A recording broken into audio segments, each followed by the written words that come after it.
I was born in India. I was born in America. I came here when I was 4. I came here when I was 13. This piece is called Ahmed. This just in, 14-year-old Ahmed Mohammed arrested and interrogated for the blood-curdling crime of bringing a self-made clock to school that teachers and police mistook for a bomb. Police have now banned little brown boys and girls from inventing anything in fear that they may enjoy themselves too much and have a literal blast.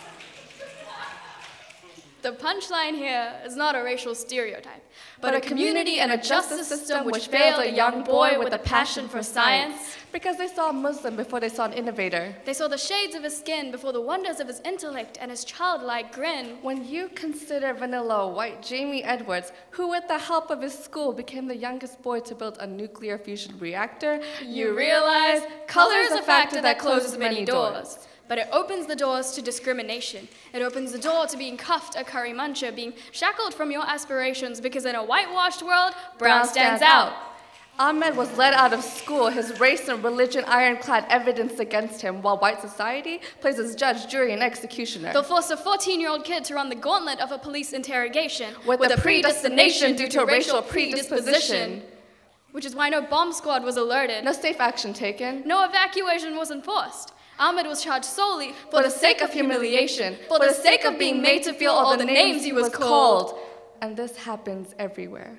Little brown boys and girls are forced to grow up beyond their years. We keep our heads down and voices to ourselves. Individually, we bear the burden of being the face of millions. I remember the bullet of their words striking a bolt through my heart before I even knew how to spell racism.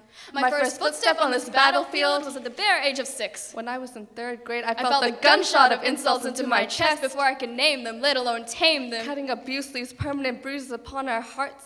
No one deserves to be scarred that way. No one is born to hurt.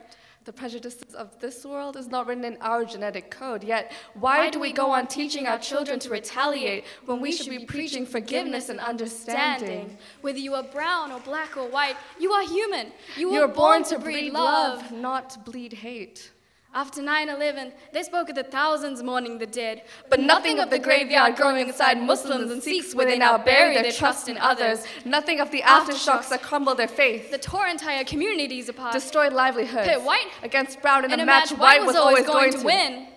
Because the playing field we were born into was made uneven. And Team Brown started skinny with a penalty already on the scoreboard. Today we let the flames burn these games down. There is a war ablaze inside us all. And it is up to us to break down these walls. Understand that the actions of some extremists do not allow us to hold entire communities responsible. Because an eye for an eye would make the world go blinder than it already is.